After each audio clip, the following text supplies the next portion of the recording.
Hey, this is Max. Welcome back to another CSR2 video. In today's 8 hours, according to the calendar here, we will have the Duality Cup. And the Duality Cup is nothing more than essentially a golden cup, but using two cars, 40 races, the end result being 10 gold keys. Now, if this is set up something like a Golden Cup, there are a few things we know, and that is one, you'll have your standard speed trap sprints. In this case, because you have two cars, you also have the relays. It's probably not going to require max cars, but some understanding of stage 6 effects for each car will be helpful. And again, you have to lock in one car and then the second car. There's no set order that I'm aware of, but how you lock them in may depend on which car you have that's more well built. In most cases, it probably makes more sense to lock in the better car for the second position because at that point you're facing the tougher races near the end. But in any case, let's take a look at the two cars, one of which is the DB11 and the other is the CX-75. I'm going to go ahead and start with the CX-75 at stage 5 and then move on to stage 6 effects, a little bit of discussion for each car with regard to live racing and dyno tuning, and that should give us a good feel for how this Duality Cup may play out for individual players. So here I have the CX-75 set up as stage 5 only. This is a former milestone car. It is one of the few Jaguars in the game. At this point, there's the CX, the Jaguar F-Type SVR, and the regular F-Type being, I believe, the three Jaguars in the game. The CX-75 isn't all that bad at stage 5. It actually can do a pretty decent time at stage 5 only. However, this car, like quite a few of the others as in the game, does not come with fusions being easily obtained. Jaguar fusions are not obtainable through just buying dealership cars. You have a 9.732 based on my current tuning for stage 5 only, which isn't bad. That's actually about where most tier 5s that are half decent lands at for stage 5 only, meaning it's a bit short for getting to Tempest 3 requirements, but already good enough to finish Tempest 3 other than the time. Notice that it does have very impressive 0 to 100, also a high mile per hour. So this is a car that could do both and therefore makes it a good choice for both sprints and speed traps. So I'm definitely looking at the CX-75 potentially as the secondary car. There's also a reason why I may select it for the end because in case the run times are faster, the CX with enough upgrades generally is a faster car. All right, so that being said, let's take a quick test run. This car is not the easiest to hit dyno with at max evo tune. I forget exactly how to drive it, but I suspect a second gear nitrous should be good enough for getting close to dyno. Some cars require third gear nitrous, some fourth, but I remember this car may not require a third gear nitrous, but we'll find out. Ooh, totally late on that one. So that first gear starts off a little slow and then boom, goes right to the end. So you're gonna have to catch that. 275 mile per hour is pretty easily reached, but that's gonna be a pretty miserable time. I would say a 9.9 to 10. 9.995 right there. See? All right, now again, going back looking at the dyno, the 0 to 60 was a 1.2 on my run. That means I didn't do it right in some way. Definitely need to take another shot at that one. Obviously, not shifting out of first on time probably really hurt me. That's the real thing. Again, this car has a pretty good acceleration, so first gear is pretty quick. If you can launch it perfect, which will be best, and catch the gears, you can actually get a pretty good time out of it. Um, it actually likes to shift pretty close to perfect, but I find it's hard for me to catch it on perfect, so I tend to shift a little bit earlier. It does hurt my time, but it's not terrible. 9.802, again, not quite dyno, which is a 9.732. You can always play with third gear nitrous and see if that helps, but I'm not going to waste more time here. Let's look at the stage 6 effects for this car and also find out where this car ends up at in the final uh, positions where it's fully maxed. Here I'm going to give you the quick breakdown of the actual in order before we actually get into the individual stage 6s. All right, we're going to start off with body stage 6, which is the first one that I have fitted. I'm going to now tune the car to max evo and see where it puts us relative to stage 5. Without fine tuning first, it's already a decent drop, about a 3/10 drop already. Not quite 3/10 because we're starting at 4.732, but let's see if I can get it to 3/10 or not with a little bit of tweaking here. Maybe not. It didn't have a huge amount of change with the Evo points, so it's unlikely to get that much better than where it's at.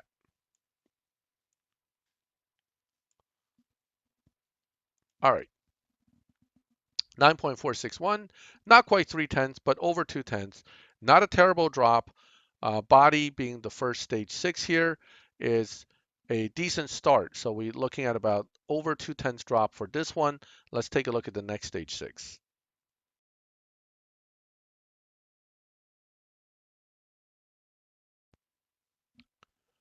Following body, we have tire. So here I have tire installed, stage 6, and I'm going to go ahead and go back to tuning and do a dyno of the tire to see where that brings us relative to body. Now, tire being increased doesn't mean that you necessarily have to lower the tire grip. A little bit of tweaking of the final drive probably is in order just to see if we can get the maximum out of the tire usage. Here it's dropping a point or two, doesn't seem to affect it much. So 1614 is most likely where it's going to be. 9.455, not a bad drop. Actually, just a hair better than body. So tire actually is doing a little bit better than body at this point. Not a bad thing. So those two are very close as far as stage 6 effects. Let's go on and take a look at the next one and see what that does for us.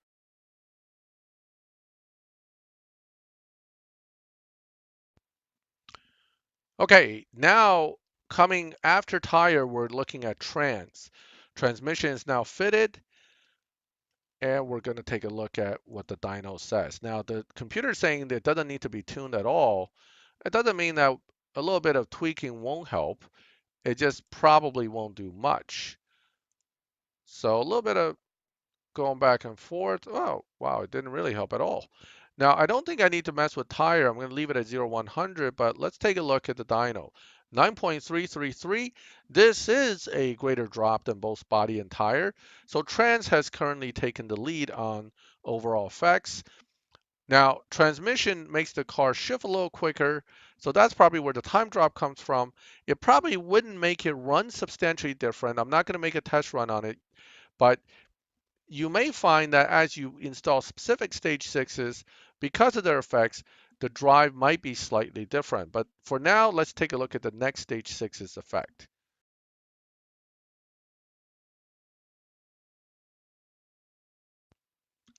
Moving right on from transmission, we're now moving on to engine. So here I have engine installed. I can see there's some changes in both PP and Evo. But again, the computer's saying you don't really need to tweak the tune.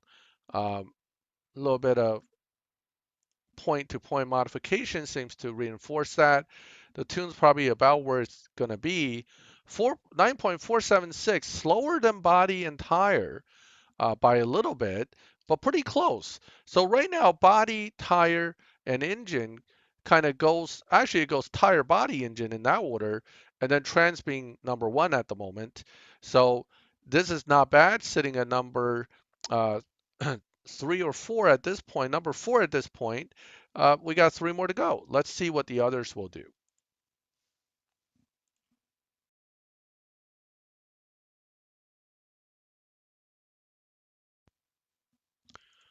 All right, moving on from engine, the next one would be turbo. So here we have turbo fitted with a lower EVO and lower PP. This is not very promising for turbo being really a highly effective stage 6.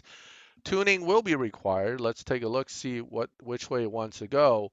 Looks like a little bit more aggressive final drive with a lower top speed will help here rather than going with a lower final drive and having a higher top speed. So tire grip doesn't seem to change. Let me dyno. 9.695. Now remember, stage 5 only was already a 9.732. This is a very small drop, making turbo currently one of the worst stage 6s, and probably counting all 7, this is going to still be one of the worst stage 6s. So turbo is not very useful to this car. Certainly something to think about if you manage to pull turbo as your only stage 6.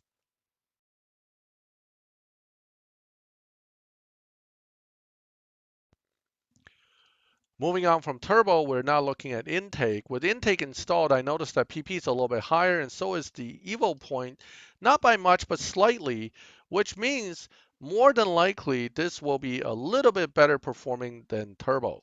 Yes, it is, but it's not, again, very impressive. Not surprising as turbo and intake tend to be pretty weak stage 6s, but here we can tell that intake definitely beats turbo by a few hundreds. Overall, though, this is about a 1/10 and 1/100th drop from stage 5 only. So it's not very impressive.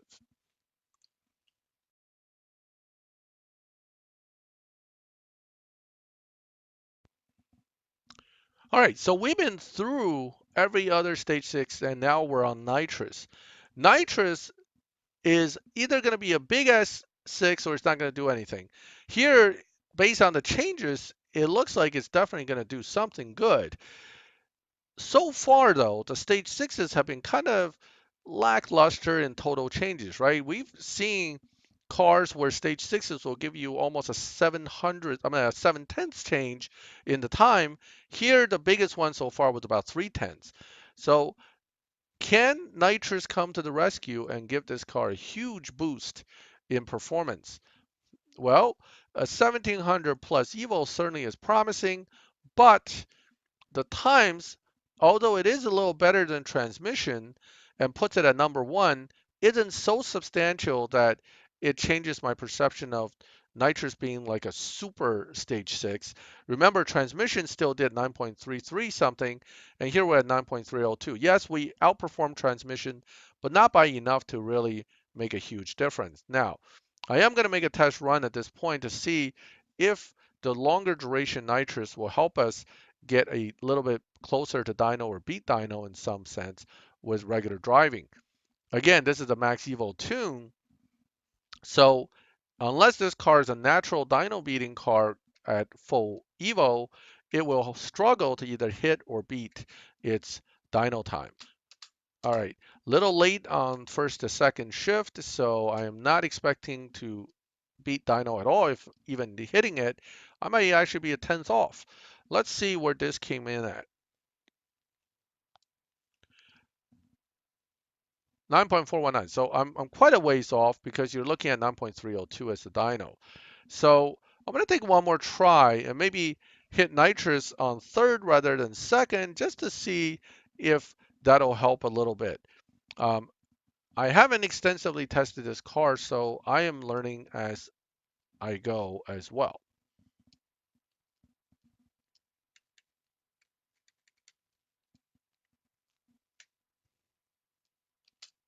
Oh, actually, I hit it in second again out of habit.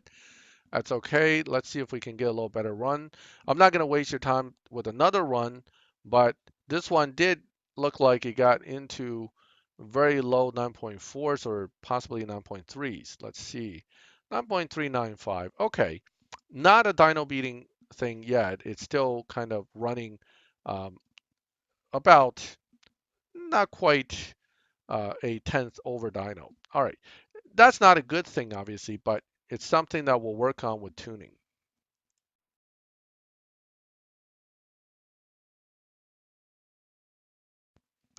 Okay, Generally for PC cups, I tend to do combinations of stage sixes. In this case, I'm gonna go ahead and max the car, tune it, and just to see where the margin of difference is between maxed and not quite maxed or stage five. Here, we're gonna try to tune this to the highest EVO possible, which seems to have landed right around 1900.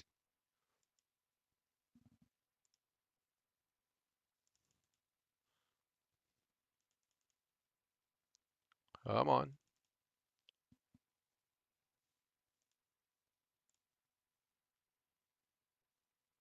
Right, 1900 is what I saw. 8.045. Um, Without looking up the world record tune, this is probably close to what the car can run, maybe somewhere between 7.9 and 8.0s. Not a bad place to be. Now, this is pretty quick. Not a 7-second car yet, but pretty close, and certainly much, much faster than it needs to beat Tempest. Because of that, I am now going to go back and run a combination to see where the stronger stage sixes may leave us as far as relative to what we need for Tempest 3. Okay, so I'm going to drop the weak stage sixes, such as engine, turbo, intake, and tire. Well, actually, tire I believe was third, so body. Okay, so you got 1, 2, and 3 installed. We're going to go back and retune and see if this will get us under 9.1 without finding, oh, 8.7 already. That's not too bad. Now, tire, I know does about a little over 2/10. So if I drop out a tire and leave only nitrous and trans, I may still be able to get into the 8.9s with some fine tuning. So I'm going to go ahead and do that. We're going to look only at nitrous and trans as stage sixes and see if the car can get into the eights still. No fine tuning, 8.966. With some fine tuning, I'm sure that's going to improve. In fact, it may improve by quite a bit.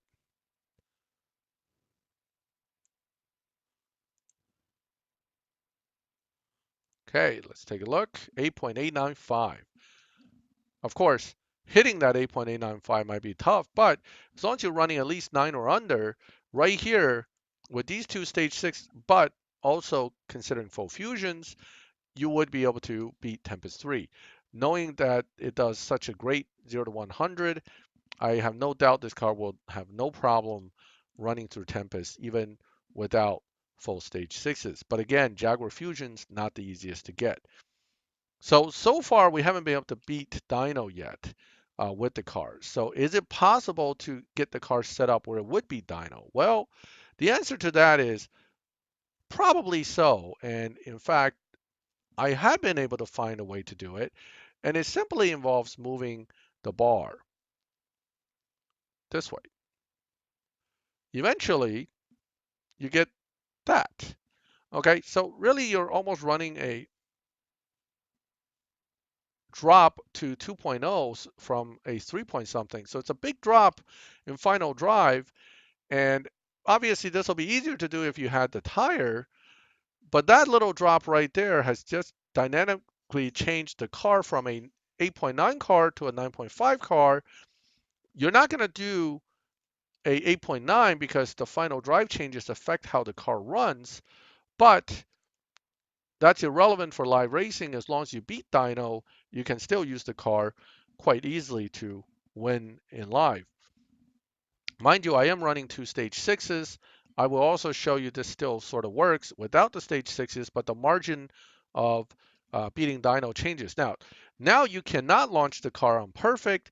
You would actually have to launch it a little bit on the early side. Actually, I screwed up there. I forgot I had the launch button activated and didn't really take off.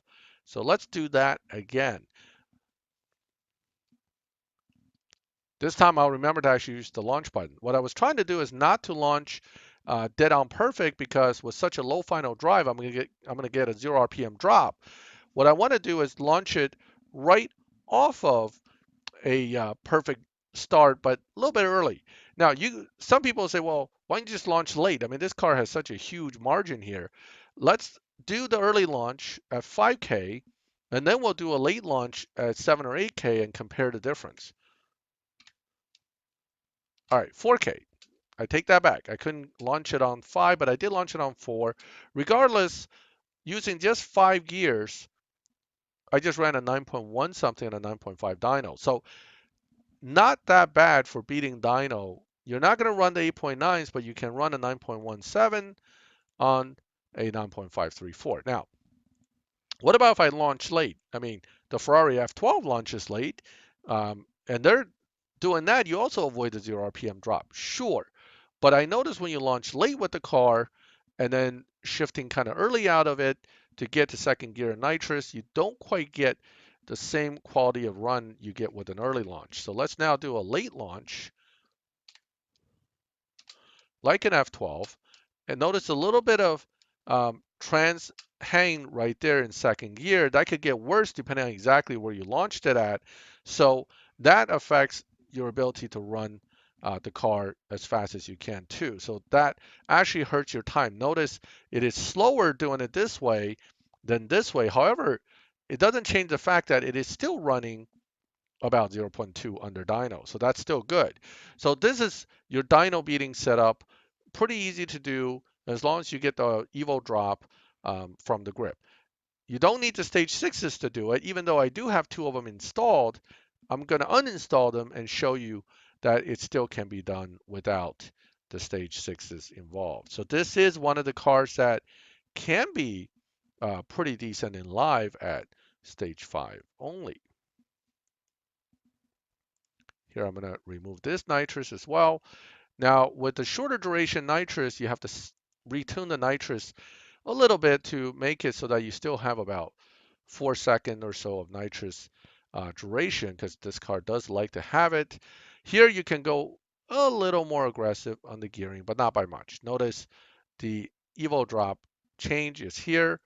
You're starting off at 9.9, and you're dropping it to essentially a 10.4.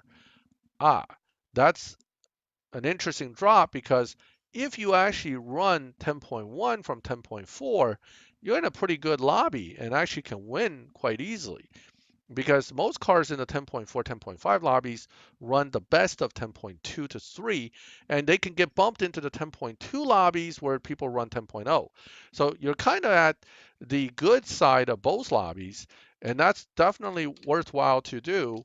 I somehow got a perfect launch without getting a 0 RPM drop, but then I shift out of first a little quick. Nonetheless, I don't expect to have a terrible performance out of that. This should still run well under the 10.4 dyno. 10.108. That's actually a pretty good spot to be running in the 10.4 lobbies. You can actually slow it down a little, run 10.2s, and not lose very often. However, all that being said, this technique still gets the car bumped because you're kind of straddling 2 lobbies. So it's still tricky to get this car to run in the 10.4 lobby consistently without getting bumped into the faster one, in which case you have cars that can run as fast as 10.0, 10.00x, meaning you're going to lose some. So yes, it beats dyno, but you may want to also tweak with the parts a little bit to either move it to a slightly slower lobby or slightly slower end of a lobby, or move it into a faster lobby where you'll have more competitiveness. All right, so thanks to this mysterious stranger account, I was able to go through the CX-75 stage 6 effects. Now, for the DB11, I'm going to go back to my main account and show you what that can do relative to stage 6 effects. And we can compare the 2 cars to see which one ultimately is the bigger performer in the Duality Cup. So without further delay, let's take a look at the DB11.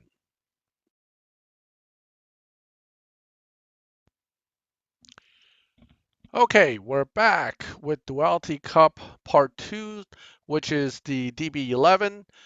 Here I have my DB11, which is also an old milestone car that I built fully maxed over time. So let's put this car to full stage 5 and compare it to the CX-75. As you can see, I had the car set up a little bit differently coming into this because that is the way I run it in live, but we'll discuss that a little bit later.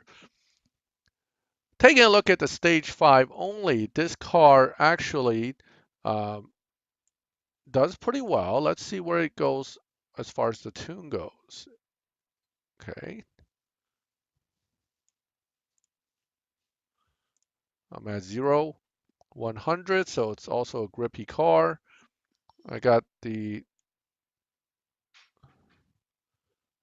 let's see if going up a little more will help here.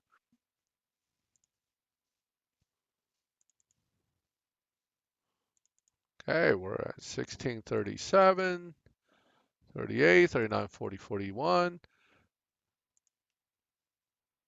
Not bad.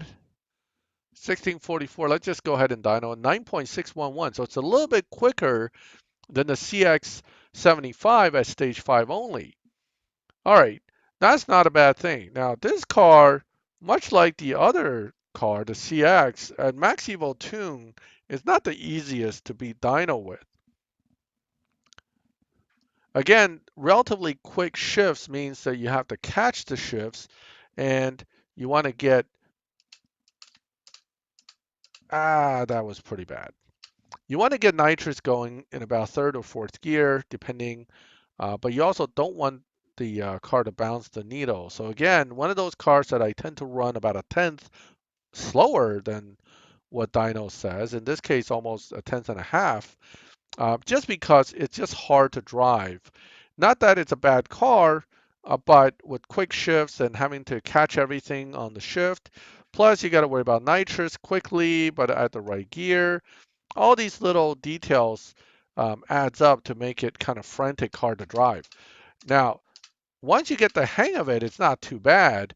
And if you have a pretty responsive device, it's not too bad either. But again, driving it perfectly isn't easy. And so I'm just going to kind of make two mediocre runs just to give you an idea where it's at. So dyno again, 9.6. And people who are really good with this car could get under, slightly under dyno on their runs. But in my case, I'm running about a tenth over. All right, so that's stage 5. Let's take a look at stage 6. Much like I did with the CX, I'm going to give you the stage 6 actual list first and then go into the specific stage 6 effects. All right, so first stage 6 we're going to look at is stage 6 body. Here I have body installed already. I'm going to go back and tweak the tune, which the computer is definitely saying I should do. So first thing first, let's take a look, see which direction we want to go. Seems to produce more evo points with the dyno. Now, I still like the sliding bar, even though this is better for fine tuning, the plus minus symbol. Sometimes just to get somewhere quick, I prefer to just move the slider bar. Looks like we're losing points again. 1623. All right, I'll just leave it at 1623. Good enough. 9.472. So that's a decent drop from the 9.6 that we had before, but not really all that big a drop. So body doesn't come in with the kind of aggressive drop that you would see, say, with some other tier 5 cars. Um, I'm not going to do a test run for body, just kind of comparing dyno. You can see the difference here. So let's take a look at the next one.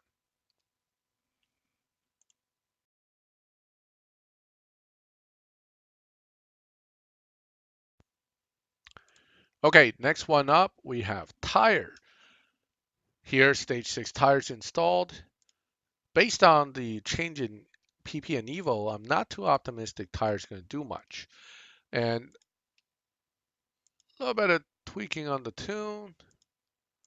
See if any of these little fine tune touches will make any good changes. Doesn't seem to be doing much. So let's put at this, and a little bit tweaking here doesn't seem to help either. So that's probably where you're going to get with the tire. The dyno isn't that great, 9.553. That's not really much faster than without stage sixes. So far we haven't seen really strong stage six yet. Let's move on to the next one and see which one can come out with a better drop in time.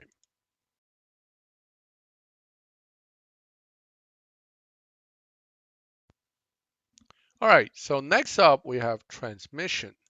Here I have transmission as 6 installed, decent Evo point gain, decent Evo and PP point gains. So let's take a look here to see where this brings us. The dyno says is now down to a 9.348 from a 9.6. So that's a decent drop, but uh, not a huge drop. It's certainly better than, say, what tire and body did.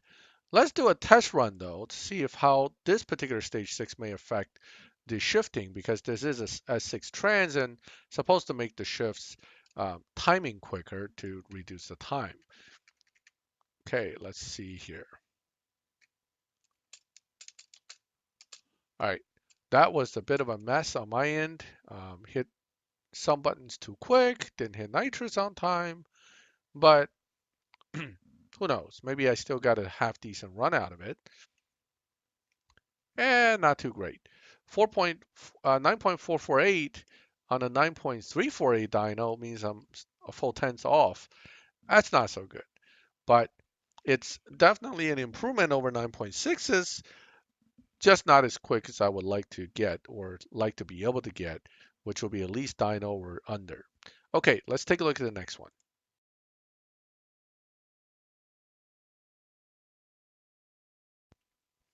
Okay, next one in line, we're up to engine. So here I have engine installed, decent increase in PP, some decent increase in Evo as well. Not a whole lot, pretty consistent with the other ones. So nothing so far has jumped out at me as being a super huge stage 6. And this again is a little bit better than 9.6, but certainly not enough to even really beat body. So this is kind of equal to body almost as far as performance is concerned. So far trans is still holding the lead, and that's not a very significant lead either.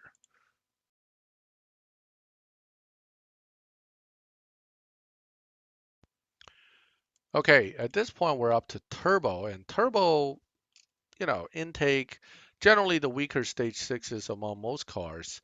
And here it looks like the Evo points actually dropped a little bit from the last part we put in without a significant increase in PP, so I'm not expecting this to really shine. 9.560 so far, that seems to be one of the slowest, if not the slowest time so far. So turbo, nothing to write home about. Let's move on to the next one.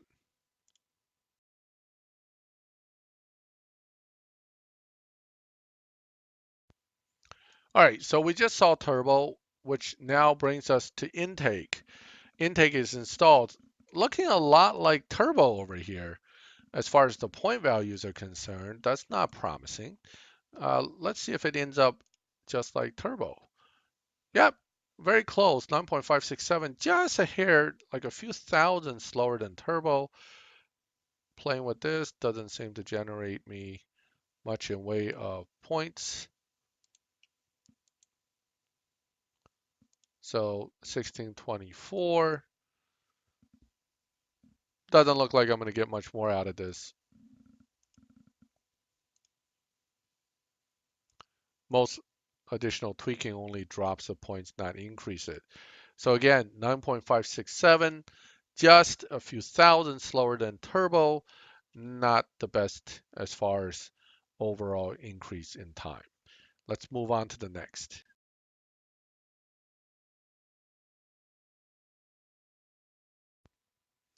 All right, so we've hit the final stage 6 at this point, which is nitrous. So nitrous is here installed. A little bit of Evo gain, a little bit of PP gain, but again, nothing standing out. That's not good. That means no stage 6 drops you better than trans, which is in the 9.3s, Everything else is only by a hundredths or maybe 200ths from stage 5. What does that mean?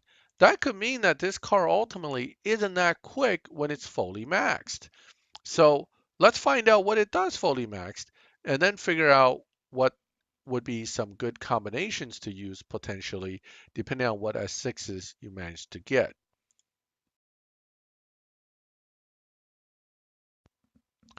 All right, so we're back now with a fully upgraded DB11.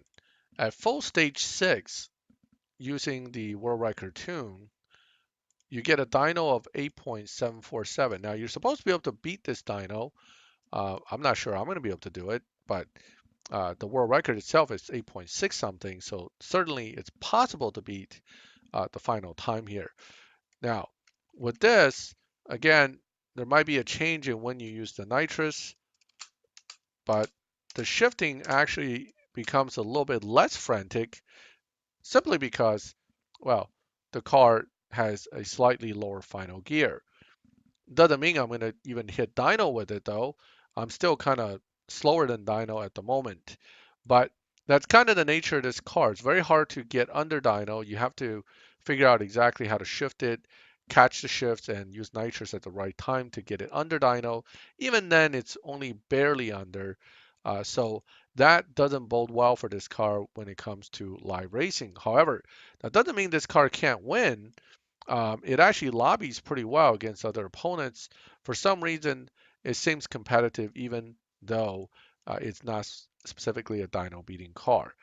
Now, what about combinations? Well, in this case, since we're not really looking at a PC Cup, but rather we're looking at specifically a event where you're using this car along with another car, the specific combinations may not be as important or as useful, but we do know that trans and nitrous and to some degree engine would probably make up the best combination versus the worst. However, being this car is only an 8.7 car fully maxed, to put that into perspective, that's somewhere near what a Ferrari F12 3-star would do.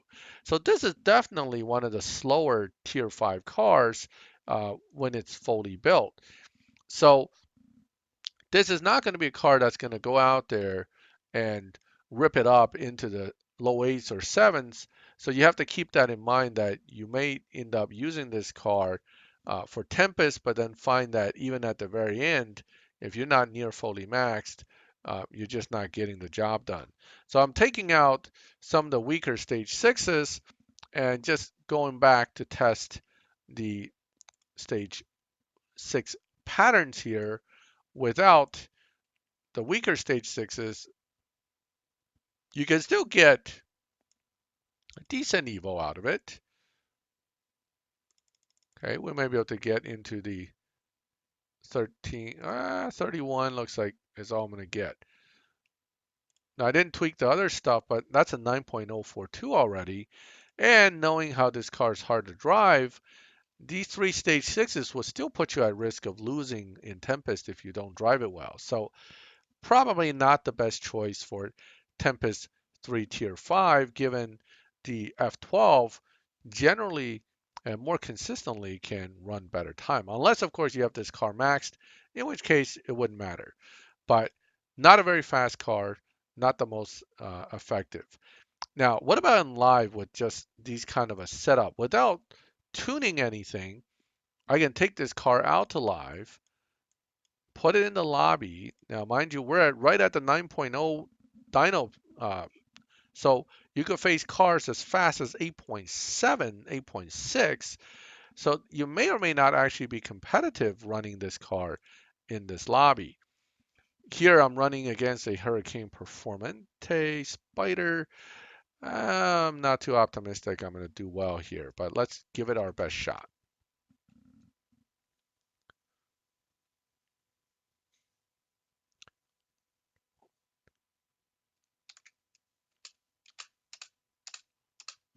Okay, now I'm jumping ahead a little bit, but now I'm out of acceleration. Can I win? Yes, I did. So this is some about this car is that it does um, somehow lobby relatively well in the beginning. I don't know in the long term this is going to work out for you because I think if you run this dyno a few times, the computer will bump you and adjust you. Here I did beat him, but that doesn't mean I'm going to beat the next guy in the lobby, nor did I actually get under dyno either. So, you know, you're totally relying on the fact that this car somehow lobbies well to continue to win. And that doesn't usually happen for long. So let me take on another challenger. This is a dyno beating car for sure. Depending on how this guy has it tuned, this could be a 9.9 second, I mean 8.9 second car that I'm facing. So let's see what we can do. Now I used Nitrous in second this time, and here he comes. Ah, ooh, barely won that one. Oh, still win. Ran the same exact time too. All right, so I won two, but this one's a lot closer. And I'm not sure in the long run this is going to keep. Well, re-challenge. So that means he probably knows that his car can do better than that, and he wants to go ahead and show me that you know I was not supposed to win that. Now I'm going to lose. Okay, that was a close race either way. Okay, so let's see. He's far enough behind. I may get this slow down. I didn't slow down enough. Okay, I don't know what I ran there, but it must have been pretty good. Oh, not that good, but he ran slower. Ha. Okay. So got to win. Not complaining. Again, somehow this car lobbies pretty well. I find this to be true even in other lobbies. Um, Usually when I run a DB11, they seem to be running on the faster end of the lobby for whatever reason. But as you can see, I'm not even running under dyno. I'm just kind of getting close to dyno. Not complaining though. Not a bad choice for live racing. In my case, I actually had this car set up for a much slower lobby because I find with low PP, high evo setups, you can get your RP, but you don't have to risk facing extremely difficult opponents. So in my situation, what I did is I kind of put this car into a semi, I wouldn't call it a TNT tune, but a much more aggressively set up tune without the parts that you would think I would install. So with this little setup here and tweaking it accordingly, I can get almost 1700 Evo out of this car. Look at that. Wait, almost 1800 I should say. 1800 plus. Ooh, still going. Ooh, can we get? All right. Look at that. At 10.168, you're right in that lobby that goes somewhere between 10.2s to 9.9s. And 10.168 isn't a bad place to be. Certainly, you can see that Evo is really high, low PP, again, making the car potentially competitive. This is one of the things about this car is that it, without certain parts, the Evo actually ends up higher, which can give you one, a decent competitive edge in lobbying, but two, if you do win, it should still give you decent points. So here I'm going to just run one more, just kind of try. Now you're now up against a bunch of tier fours, and some of these guys are pretty difficult to beat, like this here. These guys tend to run 10.099s fully maxed, so I very well could have a problem. I'm missing the shadow down here. He looks like he's floating. Um, I got to fix that at some point. But anyway, this car, the Bentley, can probably beat me by running something like a 10.0, but I'm hoping I'm in a lobby where they only run. Oh, that's not the best drive so far. I'm probably not going to win this one. I'm hoping they're in a lobby where they're going to run slower, like a 10.2, but no. I ran a 10.2. He still ran a 10.1 something. Oh, I actually ran 10. Oh, actually, I could have beaten him if I didn't drive so poorly. So 10.3 against a 10.25. One, let's take one more shot. Maybe I will beat the floating Bentley this round. So again, the shifting is, with the more aggressive final gear, the shifting is a little bit quicker. I need to launch relatively late, but then shift aggressively without being too early. So it's a little bit of catching it just right kind of deal.